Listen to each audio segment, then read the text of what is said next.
안녕하세요. 오늘 고등학교 국어 선생님으로 재직하고 계시고 그리고 또 여러 책을 쓰고 계신 이윤정 선생님 모셔봤습니다. 반갑습니다, 선생님. 네, 반갑습니다. 네, 간단하게 소개 한번 해주세요. 네, 저는 지금 18년째 고등학교에서 국어를 가르치고 있고요. 초4, 초6 두 아들을 진짜 고군분투하면서 키우고 있는 엄마이기도 한 이윤정입니다. 고등학교에 네. 계시면 어떠세요? 저는 초등학교 교실에만 오래 있어봤고 어디 강의를 가도 중학교까지만 다녀본 것 같아요. 그래서 어쩐지 저의 고등학생들이 이제 너무 먼 얘기니까 네. 교실이 어떨지 조금 감이 안 오고 요즘 아이들 힘들잖아요. 네. 공부하는 게. 그래서 어떤지도 좀 궁금하네요. 일단은 생각보다는 이렇게 거리에서 만나는 고등학생들 엄청 커 보이잖아요. 그렇죠. 근데 또 이렇게 수업을 하면서 만나면 되게 또 귀여운 구석들이 있어요. 그래서 이런 애들 보면 우리 애도 이 정도만 커도 괜찮겠다. 왜냐면 요즘 애들이 또 이렇게 좀 열심히 하기도 하지만 또 애교도 있어요. 남학생들이 학부모님들하고 상담하다 보면 뭐 얘 너무 눈치가 보여서 할 말도 못한다 하시는데 그 애들이 또 학교에선 나름 사회생활을 열심히 해요. 그래서 친구들하고도 사이가 좋고 선생님들하고도 관계를 잘 맺으려고 하는 부분이 있거든요. 그래서 그런 게 참 예쁜데 아무래도 이제 저희 때보다 학원도 진짜 많이 다니고 과열된 게 있어서 스트레스는 좀 심해요. 그래서 좀 마음이 아픈 애들 이런 애들이 좀 많이 있는 느낌이에요. 네, 스트레스도 많이 받고 좀 우울하고 시험 불안 큰 애들 이런 애들을 지켜보다 보면 내가 공부를 많이 시킬 때가 아닌데 그래서 저희 애들을 상대적으로 그러다 보니까 또 너무 덜 시켰나 하는 생각이 좀 들기도 하는 게 이제 힘들어하는 애들을 너무 많이 봐서 어차피 힘들 거 그때 빡 하는 게 낫지 그전에는 조금 더 놀게 해주는 게 맞나? 그러니까 이게 항상 고민인 것 같아요. 그러니까 이게 다 끝을 우리가 보지를 못했잖아요. 얘가 맞아요. 끝이 어떤지는 모르고 또 애들마다 다 달라서 학교에서도 보면 어릴 때부터 뭔가 우리가 생각하는 그 학원의 코스와 그리고 공부 열심히 하는 것 정해진 그 루트를 잘 밟아온 애가 잘하는 케이스도 있긴 해요. 왜냐면 성격이 다 다르고 받아들이는 게 다르니까. 근데 이제 또 문제적인 친구들은 또 좀 드러나잖아요. 그런 애들을 또 이렇게 상담하면서 보다 보면 어릴 때 너무 많이 했구나라는 게 좀 보이기는 해요. 그러니까 충분히 놀지 못하고 생각할 기회나 뭐 자기를 좀 들여다볼 시간이 없어서 얘가 왜 이렇게까지 조금 이렇게 감정적으로 우울해져 있지? 막 이런 거라든지 아니면 공부를 열심히 하긴 하는데 그만큼 뭔가 자기가 매달린 만큼 성취가 나오진 않잖아요. 초등학교 때는 엄청 열심히 하면 굉장히 상위에 이렇게 올라갈 수 있는데 중고등학교 가면 다 열심히 하거든요. 얘가 원래 노력해서 초등학교, 중학교 때 약간의 이렇게 누렸던 나름의 지위나 느낌 이런 거를 고등학교 때 갖기는 쉽지가 않아요. 그러면 이제 상대적으로 자기가 더 이제 떨어지는 것 같은 느낌 때문에 힘들어 하더라고요. 이 아이들을, 고등학교 아이들을 보니까 그래도 이것보다는 이렇게 하는 게 낫겠어 하는 식으로 이제 그래도 제 아이를 키우게 되더라고요. 궁금하네요. 어떻게 그러면은 키우는 게 좋을까요? 지금 초등 단계 다 그러면? 저는 일단은 너무 애를 이제 이걸 왜 해야 되는지 설명도 하지 않고 그 자리에 앉아서 늘 학원에 앉아서 계속 공부해야 되고 근데 보면 왜 해야 되는지 모르는 애들이 많아요. 사실 마음 잡으면 진짜 열심히 하는 애들은 갑자기 뒤엎을 수도 있는 게 고등 때이기도 하거든요. 그럼 저희 아이들한테는 내가 이걸 왜 하는지 또는 이 글을 읽으면서 나름대로는 내 주관을 좀 세울 수 있는 거. 근데 사실 그냥 학원만 다니면 쉽진 않잖아요. 거의 막 강의식으로 하고 그냥 받아들이기만 하는데 혼자 공부하거나 얘기를 나누면서 엄마랑 좀 느긋하게 공부를 하면 이게 왜 그런지 얘도 질문을 편하게 하고 저도 사실 다 알지는 못하니까 그럼 왜 그럴까? 하고 이제 대화를 나누면서 자기가 좀 천천히 알고 있는 거 모르는 것도 좀 들여다보고 학습 내용에 흥미를 좀 가질 수도 있는데 그런 단계들을 갖지 못했던 것 같아요. 그러니까 수업을 하면서도 질문도 잘 없기도 하고 아니면 그냥 무조건 외운다든지 어떻게 보면 좀 가성비가 떨어지는 공부? 시간 투자는 엄청 많이 하고 무조건 외우는데 이것까지 굳이 외울 필요가 있을까? 이 내용 별로 중요하지 않고 요 흐름대로 해야 되는데 라고 생각할 때 비중을 따져본 적이 없는 것 같아요. 그러니까 메타인지가 없는 네, 거죠. 그러니까 내가 알고 모르고도 잘 없고 그리고 전체 내용에서 이 부분은 선생님이 약간 설명을 좀 도와주기 위해서 뭐 예시로 들면서 일단 좀 주변부 얘기 그리고 여긴 좀 중요한 얘기가 있으면 거기에 비중을 둬야 되는데 그게 잘 안 되고 일단 무조건 다 적어요. 엄청 열심히 하는 애들 이렇게 손이 쉬지 않고요. 계속 적어요. 근데 이 내용 굳이? 라고 하는 것까지 막 달달달 외워버리는. 네, 그러니까 시간은 너무 많이 걸리고 자기는 진짜 모든 시간을 다 바쳐서 했다고 생각했는데 좀 효율적으로 공부하는 애랑 이제 비교를 했을 때 나는 뭐지? 얘보다 더 열심히 한 것 같은데 왜 안 나오지? 하면 이제 자존감이랑도 연결되는 것 같아요. 그게 이제 떨어지더라고요. 저는 그래서 이제 조금 속도가 약간 더디더라도 좀 천천히 가는 것 같더라도 얘가 좀 충분히 생각하고 이거를 정리하고 있나? 아니면 이렇게 이거를 중요한 거는 구별을 하고 있나? 아니면 얘가 좀 궁금한 건 가지고 생각하면서 그걸 찾아가려고 하나? 이런 거요. 국어 선생님이시니까 그럼 가정에서 제가 알기로는 이제 가정 독서 모임도 네. 하고 계신데, 그러니까 책 읽기와 국어 공부가 또 좀 다르다고 하잖아요. 네. 그거를 어떻게 하고 계신지가 궁금해요. 그러니까 이게 책을 보통은 우리가 막 읽히는 게 네. 정말 책 좋아하는 아이로 키워야지 하는 것보다는 사실 우리 내면에는 그러면 공부도 잘할 거야. 그래서 나중에 맞아요. 대학도 잘 갈 거야. 이 생각이 사실은 다 있으시잖아요. 맞아요. 이제 보통은 책 읽기가 잘 되면 독해력이 키워진다고 생각을 하잖아요. 네. 그러면 수업도 잘 듣고 결과도 좋아야 되는 게 맞긴 어. 해요. 왜냐면 국어든 사회든 선생님이 수업하면서 한 50분 고등학교는 수업을 하는데 50분 내내 말하는 내용이 어떻게 보면 50분짜리 한 권의 책이랑 마찬가지잖아요. 그렇죠. 그럼 이거를 눈으로는 못 보는데 귀로 들으면서 다 이해를 해야 되는데 이게 독해력이 부족하면 이해가 안 되는 거예요. 들어도 이해가 안 돼. 네네. 근데 책을 우리가 많이 읽으면 독해력 좋아질 거니까 그럼 수업 이해도 잘 되겠지라고 생각하고 그냥 책만 읽히게 되는 경우 이제 구멍이 생길 수 있는 거예요. 구멍이 생기는군요. 네. 그러니까 저희 아이가 약간의 그런 구멍을 일찌감치 저에게 좀 노출을 시켰던 그래서 제가 이제 가정독서 동아리도 하고 그런 게 네. 1대1로 이제 막 보면 저희 애가 책을 진짜 좋아해요. 네. 아침에 새벽에도 일어나서 혼자 막 해리포터 보고 있고 이렇거든요. 이것만 보면 사실 그냥 책을 무한 공급해줘야지 많이 읽게 해야지 이렇게 생각할 수 있는데 가끔 이야기를 나누면 엉뚱하게 말하거나 아니면 저 같은 경우에는 국어 문제집을 아직도 거의 풀리지 않거든요. 네. 보통은 얘가 책을 읽으면 그걸 요약하거나 정리하게 하는데 그럼 이제 얘가 스스로 파악한 게 자기 목소리로 나오잖아요. 네. 근데 그걸 시켜보면 하는 그런 생각이 들어요. 그러니까 예를 들면 뭐 전천당을 되게 좋아하거든요. 네. 전천당 좋아하는 애들 많잖아요. 그렇죠. 이제 그게 사실은 되게 그 이면에 있는 깊이 있는 내용을 이해 못해도 엄청 재밌게 읽을 수 있는 구조예요. 전천당은 말도 재밌고 과자도 너무 신기하고 맞아요. 베니코라는 사람도 굉장히 좀 독특하고 신비하고. 거기 이제 좀 요돔이라는 뭐 인물의 캐릭터도 독특하고 하니까 걔네가 말하는 거, 상황 그리고 거기에서 뭔가를 지키지 않으면 이제 약간 벌 받는 것 같은 그 구조가 너무 약간의 재미를 느끼잖아요. 쾌감 같은 것도 있고 그럼 그 부분만 보면 그게 너무 재밌는 거예요. 아니 이게 뭐 해리포터 같은 경우에도 사실은 이제 선악 뭐 대립이라든지 뭐 이런 게 있으니까 그 구조에서 막 싸우고 이러는 거 남자애들 특히 좋아하잖아요. 그럼 그 장면이 너무 재밌는 건데 거기에 빠져 읽으면 그냥 봤을 때 이제 어떤 친구들은 기본적인 감각이 있으면 독해력도 같이 클 수 있지만 여기 제 아들은 안 볼 거니까 만약에 이제 저희 아이 입장 같은 경우에는 그냥 이 장면이 재밌는 거예요. 말이 재밌고 장면이 재밌다 보니까 약간 끊기듯이 보는 것 같은 느낌이었어요. 네. 전체를 이렇게 보지 이렇게 못하고. 조망하는 느낌이 아니고 그래서 얘한테 요약을 해보라고 하거나 감상을 쓰게 하면 어떤 과자가 너무 좋아 보여서 나도 그거 먹고 싶다. 요 정도에서 이제 끝이 나버린다든지 아니면 그냥 뭐 말투가 재밌다든지 이런 거에 조금 더 초점이 맞춰져 있고 사실은 이게 구조는 다 똑같지만 어떤 경우에는 너무 지나친 탐욕을 부려서 자기가 원래는 좋은 기회가 찾아왔는데 기회를 잡지 못하고 나쁜 결과를 얻게 되는 친구들이 있을 수 있잖아요. 그럼 거기에서 어떤 깨달음도 좀 얻어야 되고 그게 사실은 그 전체의 핵심이니까 결국은 그 작가도 나름의 재미를 위해서 책을 쓴 것도 있지만 그 안에 이 줄거리에서는 조금 더 이렇게 착하게 산 친구가 오히려 능력은 살짝 부족해도 거기에 대해서 이렇게 좋은 기회를 만나면서 잘 풀리는 케이스도 있고 아니면 너무 욕심을 부리다 보니까 수렁에 빠지는 그런 이야기가 있다면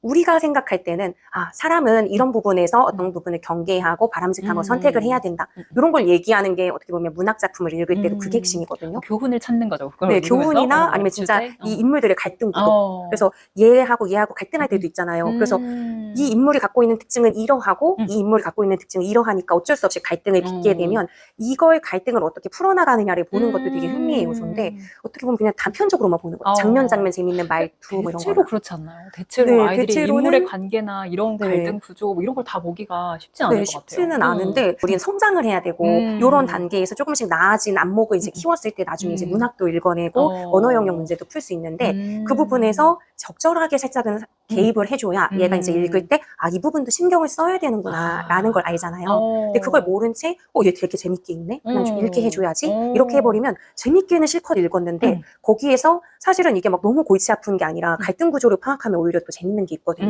얘는 성격이 이래서 자꾸 이런 문제가 생기고 얘는 저래서 문제가 생기는데 그러다 보니까 부딪히는구나. 그래서 같은 상황인데도 선택이 다르게 되면서 결과가 달라지네? 이런 것들에 대해서 생각을 하면 결국은 나중에 뭐 주제의식을 파악하는 것도 있고 자기 삶을 들여다보는 것도 있는데 그것까지 나아갈 기회는 사실은 얻지 못하는 거잖아요. 그럼 나중에 문학을 어려워하거든요. 그러겠네요. 네. 그러니까 어렸을 때 그렇게 생각하는 건 당연히 자연스러운데 자연스러운 걸 그냥 두면 이제 어떤 친구는 스스로 너무 예쁘게 이제 깨닫고 이렇게 읽어야 되는구나 알 수도 있지만 그렇지 못한 채 그냥 재미있는 거 위주로만 읽다가 끝나버리는 친구도 있을 수 있는 거예요. 학교에서 보면 막 판타지나 이렇게 좀 이렇게 역사물인데 좀 재밌게 구성한 거 이런 거 진짜 열심히 읽는 친구들이 있거든요. 근데 사실 그 구조도 명확히 보면서 그 안에 숨어있는 갈등 관계나 뭐 내용을 보면 그것도 한번 이렇게 머리가 트인다든지 이렇게 좀 사고를 트일 수 있는데 그런 친구들이 또 늘 공부를 잘하진 않아요. 네. 그래서 그런 친구들 그건 재밌게 보지만 수업할 때는 이렇게 멍하니 하면서 수업 때는 정말 생기가 없이 이러고 있었는데 수업 끝나고 살짝 뭐 10분이나 이 정도 쉬는 시간 주면 갑자기 책을 너무 열심히 보는 애들도 있어요. 좋아하는 책만 봐서 네. 그럴까요? 그러니까 좋아하는 책만 보는 것도 있을 수 있고 다양하게 읽는 친구도 있기는 한데 어떤 재미있는 요소, 자기 이렇게 말이 조금 재밌다든지 어떤 특정한 사건이 좀 재밌다든지 우리도 책 보다 보면 어떤 작가의 독특한 문체들이 있잖아요. 그러니까 거기에 빠져서는 읽는데 조금 더 깊이 들어가지는 못하는 그런 친구들이 훈련이 필요한 거겠네요. 그러니까 그거는 약간의 개입은 필요할 것 같아요. 그냥 머릿속 사고 과정이라서 저도 제 아이가 되게 재밌게 보면 이거 이해했나? 약간 의심도 되면서도 이걸 계속 재밌게 읽으니까 막 시리즈물이면 1권, 2권 막 다음 거 나오면 또 사달라고 해서 읽고 있으니까 약간 뿌듯하잖아요. 이거 얘가 잘 이해하나 보다 이렇게 할 수도 있는데 그게 이해하는 아이도 분명 있죠. 근데 내 아이가 못할 수도 있다는 걸 생각을 해야 돼요. 그래서 부분 이렇게 재밌는 거 위주로 꽂혀서 보다 보면 전체를 관통하는 흐름 같은 것은 이해를 못해도 읽는 게 불가능하진 않거든요. 그러면 엄마는 옆에서 어떻게 개입을 해주면 좋을까요? 그러니까 이게 이제 사고 과정이잖아요. 그래서 이게 중고등학교 가서 그게 발견이 되면 그때는 개입이 불가능해요. 사춘기 애를 데리고 만약에 늦게 사춘기가 와주면 감사하게 그냥 대화를 나누면 좋고 저는 사실 그걸 염두에 두고 가정독서 동아리를 하면서 이제 길게 이제 가려고 좀 약간의 이제 욕심을 부리면서 하는 것도 있는데 실제로는 그게 쉽지 않잖아요. 사춘기 오면 아예 그냥 좋은 힘들어서. 말 해도 왜 저래? 하고 이렇게 반응을 한대요. 그래서 초등학교 때 조금 개입을 해줘야 되는데 근데 그것도 애들이 엄마가 확인하려고 질문하는 건 기막히게 냄새를 알고 막 싫어하잖아요.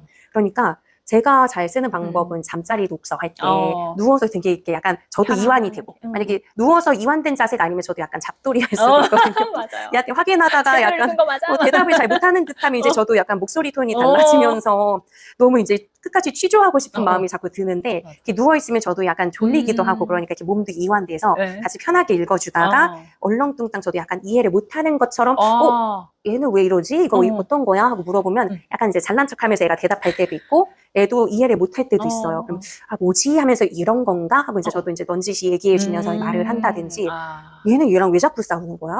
그렇게 이제 물어보면서 근데 갈등의 씨앗이 성격 차이일 수도 있고 아니면 오해일 수도 있고 하잖아요. 근데 그런 것에 대해서도 이제 파악하면 어떻게 풀어나갈지도 알 수 있거든요. 그러니까 그런 것까지 이제 이해하는 폭을 이제 알게 하고 싶어서 잠자리 독서 때 읽거나 아니면 이제 저도 가정독서 동아리에서 이제 일부러 가정독서 동아리를 사실 한 거라서 1대1로 처음에는 했었어요. 저희 아이하고도.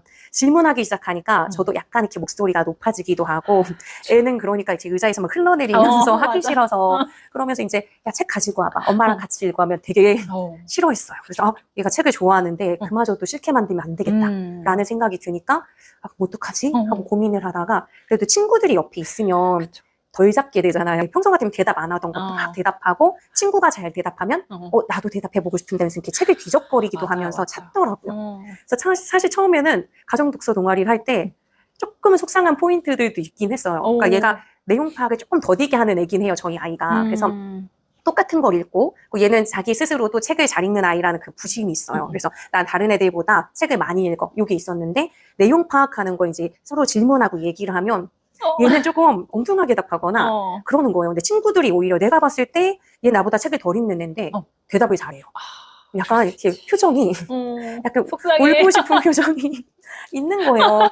저도 약간 마음은 아픈데 제가 잔소리 안 해도 스스로 깨달은 거잖아요. 그래서 그러면 어떤 변화가 좀 생겼냐면 친구는 대답을 잘하는데 자기가 그러지 못했을 때 왜 그런지를 이제 생각하게 되면서 대답하기 전에 책을 좀 더 훑어보더라고요. 그러니까 그동안은 재밌는 거 위주로 보다 보니까 놓친 장면이 있어도 뭔가 물어봤을 때 대강 그 기억에 의존해서 대답했다면 이제는 그 부분을 찾으려고 하는 거예요. 찾아보고 자기가 써본 다음에 틀린 것 같으면 다시 한번 찾아보고 하는 모습이 생기면서 정확도가 높아졌어요. 그래서 엄마가 잔소리하는 것보다 그 친구들이 공격하지도 않아요. 근데 본인이 느껴요. 얘네는 대답을 잘하는데 내가 놓쳤나 봐. 약간 이제 뭐지? 하면서 이렇게 막 뒤져보는 그런 변화가 있어서 네, 저는 그게 굉장히 도움이 크게 됐다 생각을 해요. 그래서 어떻게 보면 저도 이제 일을 하니까 가정독서 동아리가 힘들거든요. 대단하세요. 아니, 저도 거의 4년 넘게 했는데 같이 하면 분명히 좋은 점도 많고 그리고 왜 어휘 같은 거 애들이 사전 찾기 되게 싫어하잖아요. 근데 단어 퀴즈 내기를 하기 때문에 그거 하려고 막 찾아오고 평소에 사전 찾기도 싫어하는데 사전 주고 누가 빨리 찾나 하면 또 미친 듯이 찾거든요. 근데 그런 좋은 장점이 있음에도 불구하고 이게 다 이제 학원 다니고 시간이 안 맞으니까 이거를 맞춰가면서 하는 게 너무 쉽지 않더라고요. 근데 지금 주 3회 하시잖아요. 어떻게? 휴직 때는 주 3회 주 삼회, 했고 지금 주 2회. 주 2회. 네, 첫째 한 번, 둘째 한 번. 아니, 어떻게 그렇게 하시는 거예요? 이게 좋은 걸 아니까 저도 아, 네, 그냥 사실은 이제 어떤 사람들은 봉사하는 거야? 뭐 이렇게 얘기를 하기도 하고 뭐 그러는데 저는 제 아이를 위해서 사실 희생이라고도 생각 안 하고 가끔 이런 마음도 들어요. 내가 수업을 만약에 했는데 얘네들한테 도움이 안 되면 저학년 때야 그냥 보육의 개념으로라도 저한테 보낼 수 있지만 맞아요. 학년 높아지면 그게 아니잖아요. 그쵸. 왜냐면 시간 낭비가 될 수도 있기 때문에 맞아요. 안 보낼까 봐 걱정이 되는 마음이 솔직히 저는 있어요. 그래서 제가 약간 괜히 어설프게 하고 시간 때우기 식으로 하면 나중에 이 엄마들이 안 한다고 하나둘씩 관두게 되면 내가 얘를 1대1로 해야 되는데 막 이런 생각이 들면서 더 열심히 1대1로 하면 안 하는데? 이런 생각. 그러니까 지금도 얘를 1대1로 데리고 하려고 하면 쉽지가 않거든요. 그쵸. 근데 만약에 중학교 들어가서 사춘기 왔는데 얘랑 1대1로 할 생각하면 좀 깜깜해요. 저는 이건 불가능하다라고 생각을 하고 있어요. 근데 지금 5년째 하고 있으니까 얘네는 일주일에 한 번씩 그냥 루틴으로 생각을 해요. 그러니까 자연스럽게 오거든요. 근데 너무 네. 부러워요. 그 책 친구가 있는 거잖아요. 네, 그러니까 저는 그게 너무 큰 재산 같은 맞아요. 게 일주일에 한 번 같이 모여서 다른 것도 아니고 책을 읽는 친구가 있다는 거는 너무 좋죠. 너무 큰 자산이라는 맞아요. 생각이 들어서 나중에는 저의 욕심으로는 이제 중고등학교 가면 글밥이 늘어나잖아요. 책 수준도 높아지고 그러면 지금은 어떻게 보면 얘네가 읽는 책을 제가 어느 정도 좀 정리해서 얘기해 줄 때도 있지만 그때는 아마 얘네가 저보다 또 더 높은 수준으로 이해할 수 있지 않을까라는 그 희망회로 이거는 생각만 해도 좋네요. 너무 행복할 것 멋지다. 같잖아요. 그래서 제가 오히려 제가 이해를 못했는데 얘는 막 나한테 막 설명을 해주면서 엄마 이거 뭐 수업할 때는 이제 독서 모임 할 때는 저희 애도 선생님이라고 하라고 했기 때문에 선생님이라고는 하는데 이거 이렇게 해석하는 거 아닐까요? 하면 이제 같이 해석의 막 폭이 넓어질 것 같은 거예요. 너무 좋네요. 네, 그거 생각하면 너무 좋아서 네, 포기할 수 없다. 네, 그래서 힘들지만 네, 힘들지만 포기하지 않고 있고 그래서 가끔 너무 힘들 때는 진짜 이런 책 있잖아요. 지식책 같은 거 한 챕터 두 챕터 같은 경우 이제 같이 보면서 얘기 나눌 거리가 많으니까 보통 이제 사회 과학 영역의 내용들도 많으니까 그거 얘기하고 간단하게 토론식으로 나가는 것까지 그렇게 하기도 하거든요. 고등학교 지금 저도 이제 수행평가 마무리하고 이제 기말고사까지 끝났는데 너무 잘 쓴 애들과 그렇지 않은 애들의 차이가 극명하게 나요. 고등학교 수행평가가 거의 선원술형으로 이제 완전 다 중학교도 그렇더라고요. 뭘 다 쓰라고 하고 쓸 게 너무 많아요. 근데 이게 그러다 보니까 내 생각을 잘 정리하는 애와 그렇지 않은 거에 이제 차이가 굉장히 큰데 저는 그것도 독해력이랑 관련이 있다고 생각하거든요. 결국은 수업에서 전혀 상관이 없는 걸 수행평가에 낼 수 없기 때문에 결국은 아무리 서술이어도 일정한 방향성이 정해져 있단 말이에요. 그럼 수업에서 했던 지식적인 내용을 바탕으로 자기가 한번 자기 말로 정리를 해야 되는데 그게 잘 되는 친구가 사실은 글에서 내용을 잘 파악하는 친구들, 선생님이 이야기한 내용을 잘 파악하는 친구들이라서 그거 연습이 잘 되지 않으면 수행평가 비중이 점점 높아지거든요. 그러니까요. 이제 교사 입장에선 채점도 쉽지 않기는 하지만 비중이 막 국어만 있는 게 아니라 사회, 뭐 윤리, 아니면 수학도 요즘에 풀이 과정도 막 이렇게 다 굉장히 길게 써야 되니까. 그러니까 그런 부분을 초등 때 준비 안 하면 중학교 때는 공부할 게 굉장히 많은데 그것만 뭐 따로 뭐 논술학원에서 수행평가 대비 이런 것도 쉽지가 않잖아요. 아니 중학생들 보니까 막 토요일 4시간, 5시간 논술학원 다니는 친구도 있더라고요. 그래서 근데 만약에 뭐 4시간, 5시간 좀 과한 느낌은 있지만 만약에 초등 때 글쓰기나 생각 정리가 너무 안 됐다면 저는 고등학교 가기 전에 다니는 게 차라리 나을 것 같아요. 글 쓰는 게 이게 너무 안 되면 고등학교 수행평가가 너무 그런 비중이 커요. 그래서 이걸 준비할 때 국어 같은 경우에도 한 학기에 딱 한 번만 하진 않거든요. 점수가 크다 보니까 그렇게 서술하고 막 길게 글 쓰는 걸 한 2번은 해요. 한 학기에 2번? 네, 한 학기에 2번 정도는 하고 다른 과목도 비슷할 것 같거든요. 그러니까 중간, 기말 이렇게 하는 거 아니에요? 중간 전에 2번을 했어요. 중간 전에 2번? 네. 근데 기말 때, 그러니까 기말까지. 중간 한 번, 기말 한 번. 이렇게 이제 한 학기에 2번. 되게 빠듯한 게 국어만 있지 않고 다른 교과도 있는데 일단 어느 정도 공부하고 수행평가를 해야지 아무것도 안 하고 할 수가 없어서 어쩔 수 없이 수행평가 기간이 다 몰려요. 모든 과목이 막 몰릴 때 이거를 이것도 준비하고 저것도 준비해야 될 때 얘가 좀 후루룩 어느 정도 자기 생각을 잘 쓸 수 있는 친구면 준비 시간도 훨씬 단축이 되거든요. 예를 들면 어떤 내용이 나오는 거예요? 국어에서 어떤 문학 작품을 뭐 배웠다. 저는 이번에 어떤 걸 냈냐면 소설이 이제 6.25 전쟁을 배경으로 한 소설이었어요. 네. 그럼 이제 이 전쟁이라는 어떤 극한의 상황에서 사람들이 살아가는 삶의 방식이 다 다르잖아요. 네. 그럼 이제 그 다양한 모습이 드러나는 소설을 가르쳤는데 그 소설에서 그러면 인물 1, 2, 3이 있으면 이 1, 2, 3 중에 한 명을 선택해서 시대적인 상황과 인물의 선택을 비교해 가면서 그 선택에 대해서 평가를 하라는 인물평가서를 쓰게 했거든요. 그렇게 되려면 뭔가 평가서를 쓴다고? 라고 생각하시지만 수업 내용 이해 잘하면 사실은 쓸 수 있어요. 왜냐하면 소설 내용에서 이런 내용이 있었는데 이미 수업에서 여기에서 이 인물은 이런 선택을 했고 그래서 이런 선택은 어떤 의미가 있어 라고 수업 때 다 정리는 해줬거든요. 근데 이제 다만 그거를 어떤 친구들, 암기식이 익숙한 친구들은 그냥 그 성격을, 그 인물은 이런 성격이야 그렇게 막 외우기만 하는데 이제 수행평가를 논술식으로 이제 하게 되면 그 부분이 어느 지문에 어떤 행동으로 나타났는지를 스스로 가져다가 설명을 해줘야 돼요. 그게 진짜 이해잖아요. 그러니까 그걸 하는 건데 뭔가 외우기만 하고 그걸 자기가 스스로 이해하려는 시도를 많이 하지 않았으면 아마 잘 보는 친구의 경우는 그걸 통으로 다 외워버려서 잘 볼 수는 있어요. 왜냐면 문제는 미리 알려주거든요. 근데 알려줄 수밖에 없는 게 중간 기말고사는 시험을 일제식으로 다 같이 보잖아요. 그렇죠. 2학년이 전체가 다 보는데 수행평가도 그렇게 할 수는 없기 때문에 1반이 먼저 봤는데 그 다음에 7반이 보고 그 다음에 6반이 봐요. 그럼 그렇게 되는 경우에 문제 하나도 안 알려주다가 수행평가 날 알려주면 먼저 본 반의 아이들이 손해거든요. 그러니까 어쩔 수 없이 문제 미리 다 공개할 수밖에 없어요. 그럼 그렇게 되면 아이들이 미리 좀 수업했던 거랑 바탕으로 좀 연습을 하는데 그런 모든 수행평가를 뭐 어디다 외주주고 막 이런 건 현실적이진 않잖아요.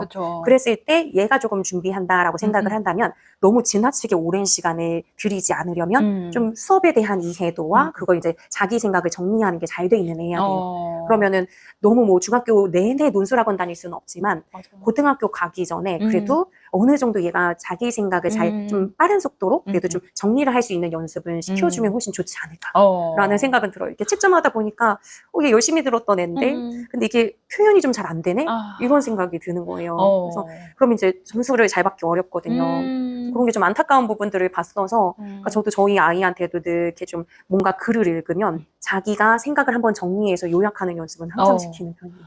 그러니까 진짜 요약도 그렇고 글을 써보는 것도 그렇고 이거는 훈련이어서 네. 아예 안 해보면 힘든 부분인 것 같아요. 그러니까요. 근데 그 연습을 초등 때는 그래도 엄마가 끌고 가면 하잖아요. 근데 크면 그게 안 되니까 더 어려운 것 같아요. 평가가 있다고 집에 가서 잘 얘기도 하지 않고 모르시더라고요. 네, 얘기를 애들이 하지 않기 때문에 그러니까 수행평가 같은 게 학기 초에 이제 전체 계획이 나가요. 하지만 그게 뭐 5월인지 6월인지 이거는 단원 나가는 거에 따라서 교과별로 약간 변동이 있을 수 있으니까 뭐 부모님 입장에선 이런 수행평가가 있을 거야. 이건 학기 초에 아시긴 아시는데 어느 언제? 시점에 있는지 모르니까 애가 말하지 않으면 알 수가 없어요. 그러네요. 근데 이제 애도 말 안 할 거예요. 보통 엄마 아빠가 간섭하는 걸 굉장히 싫어하는 때여가지고 어떻게 보면 그러니까 성적 공부하는 거 그 자체도 중요하지만 더 중요한 게 자기가 해야 할 일들에 대해서 좀 스케줄을 정리하는 게 굉장히 필요한 것 같아요. 그러니까 수행평가 있는 날 딱 이제 오늘 수행평가야 하고 들어가면 수행평가였어? 이렇게 이제 막 얘기를 하면서 전혀 모르는 친구.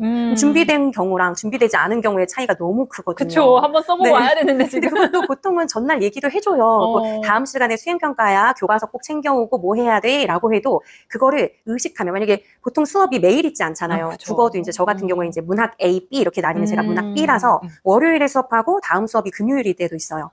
다음 수업이야 하고 저는 알려줬지만 얘는 이제 그 시간차가 있으면 완전히 까먹는 거예요. 까먹고 그냥 오면 볼 수 있는 자료조차 가지고 오지 않고 준비가 안 돼 있으니 점수를 잘 받을 수가 없는 거예요. 수행평가 점수 굉장히 크거든요. 그런 부분들. 근데 그거 부모님이 개입하기 어려우니까 얘가 뭔가 이 주에 무슨 과제가 있으면 스케줄러에 계속 정리를 해놓으면서 인식하고 준비하는 거. 그거 굉장히 큰 것 같아요. 그것만 놓치지 않아도 먹고 들어가는 부분이 굉장히 많거든요. 그래서 그게 이제 저도 아들을 키우는 입장에서 얘 보면은 가방 가끔 열면 정말 장난이 아니거든요. 다 섞여 있고 알림장도 막 너덜너덜 해가지고 막 구겨져 있고 그런데 초등학교는 알림장이라도 쓰게 하죠. 중고등학교는 이렇게 중학교 애들 처음 들어가면 그런다면서요. 알림장 언제 쓰는지 몰라요. 선생님이 안 불러주시지 막 이런다고 하더라고요. 그러니까 중학교부터는 알림장이 없고 보통 다 과목별로 선생님이 구두로 전달을 해주시기 때문에 잘 적어야 되는데. 네, 자기가 적지 않으면 안 돼요. 근데 그게 저는 지금도 공부 조금 열심히 하는 애들은 제가 이제 언제 평가야 뭐야 그럼 다 메모해 놓거든요.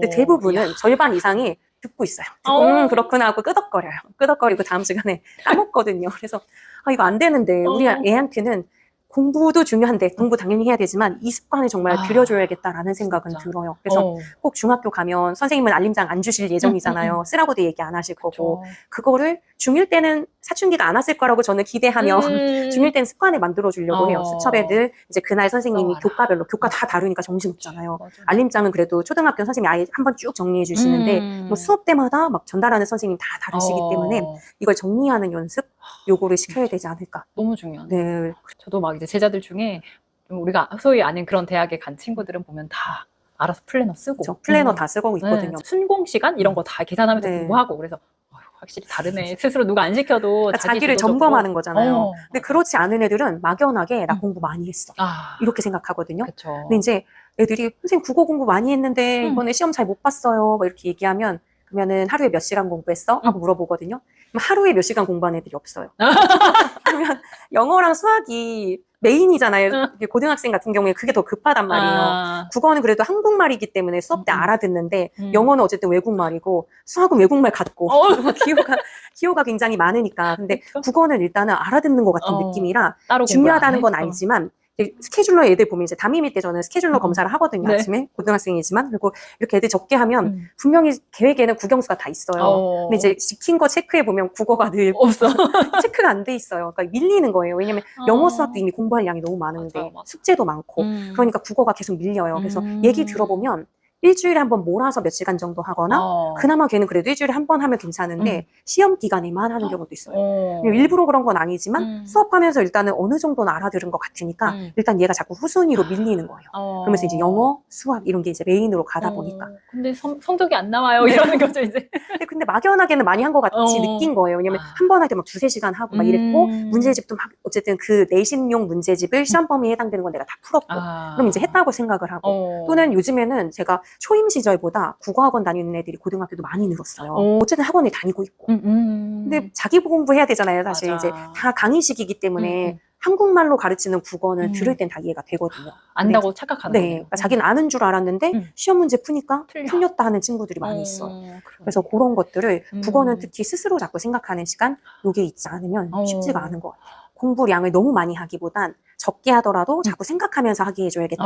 국어는 문제집 풀기보단 오히려 뭐 교과서에 수록돼 있던 글이든 그걸 뭐 원문을 찾아서 책을 읽든 해서 내가 요약을 하는 게 더 좋다고 생각을 하고는 있어요. 근데 진짜 집에서 이렇게 요약을 해보는 게 제일 좋은데 근데 제가 그래서 선생님 이번 책이 너무 좋았던 게 어머니들이 집에서 이제 요약을 시키는 게 쉽지가 않아요. 얘가 이렇게 지문을 읽었어요? 요약을 제대로 했나? 모른단 말이에요. 요약을 시켜보면 일단 요약해봐라고 하면 뭐가 요약인지를 애들이 잘 몰라요. 그래서 그러면 네가 동생한테 한 번도 이 글을 읽지 않은 동생한테 이거를 충분히 이해하게 설명하도록 두세 문장으로 줄이는 게 요약이야라고 쉽게 설명할 땐 그렇게 얘기해 주는데 그래도 조금 어려워하면 초3 때 교과서가 요약하기까지는 못 나갔지만 중심 문장, 뒷받침 문장 찾는 게 국어 교과서 있잖아요. 그러다 보면 이제 그 단계가 나가면서 초5쯤에 요약하기가 있더라고요. 그게 단계인 것 같았어요. 그래서 여기에도 제가 중심 문장이랑 뒷받침 문장 찾기부터 집어넣었어요. 그러니까 그게 안 되면 요약이 사실 불가능하거든요. 그래서 그걸 먼저 연습하고 나중에 뒤로 가서 1단계에서 5단계까지 할 때 뒤로 가서는 스스로 요약문을 작성하는 것까지 이제 1에서 5단계로 점진적으로 갈 수 있게 그렇게 하지 않으면 사실 요약이 쉽지는 않거든요. 고등학생 시켜도 쉽지 않고. 그렇죠. 어른도 쉽지 않아요. 네. 그러니까 중심 문장을 일단 보통 그냥 찾으세요라고만 되어 있는데 제가 좋았던 거는 선생님이 여기서 이제 찾고 나서 요약하는 그 굉장히 세부적인 단계를 잘 나눠주셔가지고 이 단계별로 그대로 하면 진짜 중심 문장이 뭔지도 알고 뒷받침 문장이 뭔지도 알고 요약하는 방법도 알겠다. 이게 이 책이 너무 좋더라고요. 네, 감사합니다. 그러니까 이 요약이 사실은 중심 문장만 모아도 거의 요약문에 가까워져요. 근데 그러면 조금은 투박하거든요. 그래서 앞부분에서는 중심 문장만 모아도 일단 기본적인 요약은 된다라는 걸 느끼게 하고 뒤로 가면서 이제 키워드를 조금 찾아보는 문장 내에서 이제 아니면 문단 내에서 키워드를 찾으면 그걸 조합했을 때 요약문이 조금 더 간결해지거든요. 그래서 처음에는 키워드도 주고 한번 작성해보게 하고 나중에 스스로 키워드를 찾아보게 하고 저 배추가 뭘까 했는데 배경 지식 추가. 네, 배경 지식 추가. 이 네이밍 너무 잘하세요. 네, 뭔가 뭘 어떻게 하면 좀 더 걔들이 친근하게 느낄까. 아무래도 이제 조금 지식적인 면이 있는 책이다 보니까 조금 재미없게 느끼면 어떡하지? 라는 생각이 들어서 이제 배경 지식을 추가해서 내용을 확장해서 이해하게 하면 너무 좋겠다 싶었는데 이제 그렇게 해서 배경 지식 추가하고 그거 연결해서 글도 쓰고 이렇게 공부를 잘하는 친구들은 제가 얘기해 준 걸 그대로 쓰지 않는단 말이에요. 자기가 받아들인 대로 요약하고 정리를 하는데 그렇게 되면 방대한 양이지만 나중에 복습을 할 때는 내가 이런 맥락을 쳐내고 집어넣고 하는 그런 과정이 있었기 때문에 조금 더 빠르게 이제 돌아볼 수 있는 거예요. 그러면 시험 기간이 아니더라도 복습 시간도 짧아져요. 그러니까 저는 학생들한테도 공부할 때 오늘 공부한 걸 내일 또 공부할 때는 새로운 것도 하지만 전날 걸 빠르게 한 번에 복습하고 가야 우리가 기억을 계속 할 수 있다. 궁극적으로 수능을 치러야 되는데 수능 범위는 이제 전 범위잖아요. 전 학년 범위. 이건 다 외워서 간다는 건 불가능해요. 아무리 똑똑해도. 그러면 이렇게 정리한 노트들을 계속 갖고 있고 계속 반복하면서 그걸 기억에 갖고 있었으면 이제 수능 임박해서는 저는 이제 고3 가르칠 때는 수능 임박해서 딱 한 달 동안은 수능 고사장 들어가는 정리 노트만 계속 반복해서 볼 수 있게 그걸 준비하는 시간을 고 1, 2에 가지라고 얘기를 하거든요. 약간 우리 임용고사 칠 때 네, 서브노트라고 해서 네, 그런 것처럼 한 권. 왜냐면 그걸 압축적으로 갖고 있으면 배웠던 내용을 잊지 않고 계속 보면서 이제 살필 수 있으니까 그러면 공부 시간을 진짜 많이 줄여요. 그러네요. 그래서 그게 또 요약의 기능이기도 와. 해요. 나중에 공부량이 많아졌을 때 그걸 대처할 수 있거든요. 그러네요. 그래서 요약이 너무 네. 중요하네요. 그런 연습을 좀 지금 탄탄하게 시켜야 이제 중학교, 고등학교 때 수월할 것 같아서 저는 진짜 다른 건 아니어도 요약은 진짜 많이 강조를 해요. 네. 그리고 제가 이제 중학교 아이가 올라갈 거다 보니까 국어 문법이 네. 중요하다. 굉장히 애들이 어려웠다. 이런 얘기가 많아서 이거 어떻게 해야 되나? 이런 고민도 되더라고요. 국어 문법이 저는 이제 학생들한테 네가 가장 문제를 풀 때 시간을 정말 단축할 수 있는 영역이고 경쟁력을 확보할 수 있는 영역이라고 얘기를 해요. 그러니까 살짝의 암기의 성격이 조금은 있잖아요. 네. 그렇기 때문에 수능에 그게 출제가 됐을 때 알고 있는 친구들은 훨씬 빠르게 풀어낼 수 있는 부분이 분명히 존재하고 그리고 이걸 어렵게 생각하는 친구들이 많아서 문법 부분만 점수가 안정적으로 확보가 돼도 점수가 굉장히 잘 나오는 친구들이 많아요. 이게 너무 각 잡고 공부를 하려면 힘들잖아요. 근데 중학교 가기 전에 저는 저희 아이들 데리고 하는 거기도 한데 초 3학년 교과서, 국어 교과서부터 기초 다지기 영역에서 문법이 굉장히 잘 구성이 돼 있어요. 기초 다지기. 네, 초등학교 1학년, 2학년 교과서 볼 때는 너무 쉬운데 이거 별도로 볼 필요가 없을 것 같아라고 생각했는데 3학년 교과서를 딱 보면서 와, 내용이 완전히 달라졌다. 이런 생각을 했어요. 그래서 기초 다지기 부분은 우리가 좀 청소년들도 헷갈려 할 수 있는 문법이 원리가 아주 자세히 나와 있지는 않은데 어쨌든 그 중학교나 고등학교 때도 다루어지는 문법 개념들이 많이 들어가 있어요. 그래서 저는 그거를 한 번씩 이제 3학년 1학기 끝나면 거기에 있는 기초 다지기 한번 쫙 모아서 정리해주고 3학년 2학기 끝나면 또 한 번 다 모아서 정리를 해주거든요. 그것만 해도 그러니까 너무 많은 걸 하려고 하시기보단 이제 뭐 더 많이 하시면 사실은 뭐 좋을 수도 있지만 애가 받아들이기 너무 힘들 수도 있잖아요. 할 게 너무 많아요. 네, 근데 이미 학교에서 했던 건데 이게 좀 놓치고 있을 수도 있는 거라서 그 부분만 완전히 싹 모아서 정리해 주셔도 중고등학교 문법이 한결 수월해질 수 있어요. 중학교 문법은 고등학교보다는 조금 쉽거든요. 고등학교 가면 이제 중세국어 문법이라고 해서 막 나란말 싸는 거 애들이 정말 싫어하는 그게 나오는데 중학교는 아직 고전 문법까지는 안 들어가요.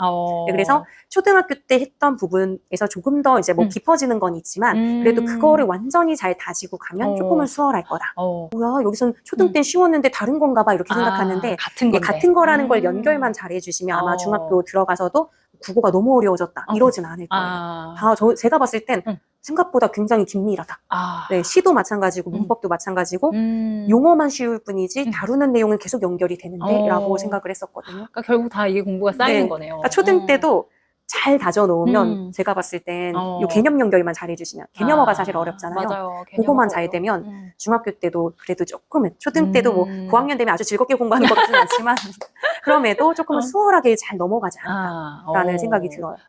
오늘 다시 한번 집에 가서 이 기초 다지기 부분을 봐야겠습니다. 네, 한번 쫙 모아보세요. 저는 그래서 애들 교과서 끝날 때마다 갖고 오게 해서 한번 싹 정리하거든요. 너무 좋네요. 네. 초등 공부가 고등학교 때까지 아까 긴밀하다고 이제 말씀을 하셨지만 어쨌든 똑같은 형태로 공부할 수는 없는 거잖아요. 네. 그러면 우리 초등학생들이 초등 단계에서 이것만은 그래도 꼭 했으면 좋겠다 하는 거랑 이렇게는 아직 하지 마세요 하는 그냥 이렇게 마무리 말씀을 해주시면 좋을 것 같아요. 네, 저는 이제 초등 때 사실 너무 뻔한 얘기긴 한데 충분히 긴 글을 많이 읽게 해주시면 좋을 것 같아요.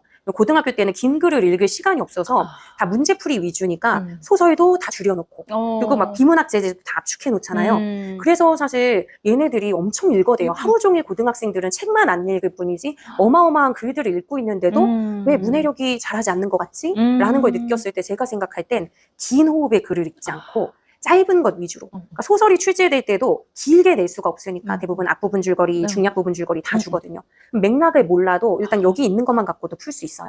그러다 보니 긴 호흡에서 어떤 사고 과정이 충분히 이 친구들은 되고 있다고 생각할 수도 있지만 제가 봤을 땐 조금 부족하거든요. 근데 그거는 고등학교 땐 시간이 없고 실제 수능을 목표로 한다고 생각을 했을 때 그 훈련을 해야 되니까 어쩔 수 없는 건 있는데 그걸 초등 때부터 하진 않았으면 좋겠어요. 그러니까 초등 때는 충분히 긴 호흡의 글을 읽을 수 있는 시간이 좀 있잖아요. 근데도 초등 때도 문해력 키워주겠다고 너무 단문 위주로 된 글들만 연습하는 걸 사실 교재가 굉장히 많이 나오고 있잖아요. 이것도 약간은 그런 성격일 수도 있지만 저는 거기서 이제 포인트는 사실 요약이랑 구조화 만들기인데 그 글을 짧은 거 읽고 문제를 정확히 이해했는지 푸는 건 고등학교 때 시간 없어서 어쩔 수 없이 짧은 글로 훈련하는 걸 너무 미리부터 하는 것 같다는 생각이 들었어요. 긴 호흡의 문학이 읽기 힘들잖아요. 그쵸. 인물 관계 굉장히 복잡하고 앞에 있던 게 기억 안 나면 또 다시 넘겨서 뒤에 거 보고 해야 되는데 그러면서 기억도 하면서 내가 기억한 정보 머릿속에서 기억하고 있는 거에 의존해서 뒷이야기를 계속 생각하면서 생각이 자꾸 확장되는 건데 네. 그럴 기회를 초등 때 많이 주셨으면 좋겠어요. 그래서 그냥 단순히 책 읽으라는 뻔한 소리다 이렇게 생각하기보다는 아까도 말씀드렸지만 책만 많이 읽는다고 애들이 독해력이 좋아지진 않아요. 그러니까 긴 책을 읽게 하되 제대로 읽고 있는지 그걸 뭐 대화든 다양한 방법으로 확인하시면서 책 읽는 게 사실은 가장 중요하다라고 말씀을 역시 독서네요. 전체를 다 읽을 수 있는 힘을 좀 기르면 좋겠네요. 약간의 지루함도 견디고 그래서 서사를 파악하는 능력도 생기게 되는 거고 그냥 스토리 자체가 주는 힘 이런 것도 이제 느껴보는 거 이것도 좋을 것 같아요. 그런 걸 대화 나누다 보면 인물을 좀 더 깊이 탐색하거든요. 그러면 우리가 수능에서는 단편적인 지문이 소설 지문에 나온다 하더라도 어떤 친구들은 아니 이 장면을 가지고 얘가 이 성격이라는 게 이해가 안 가요. 이런 친구들이 있어요. 네, 공감 안 돼요. 맞아, 이렇게도 맞아. 얘기하는데 그 공감이 강요한다고 이루어지는 게 아니잖아요. 맞아요. 그러니까 자꾸자꾸 자연스럽게 읽고 대화 나누고 이런 해석의 가능성도? 라고 하는 걸 자꾸자꾸 경험하는 게 사실 굉장히 또 중요해서 그런 경험을 지금 아니면 시간적 여유가 없단 말이에요. 나중에 바빠지면 진짜 그냥 짧은 거, 요약본, 뭐 고전소설도 요약본만 골라서 보게 되는데 맞아. 그건 고등학교 때는 급하니까 어쩔 수 없다 치더라도 초등 때는 그렇게 안 했으면 좋겠다.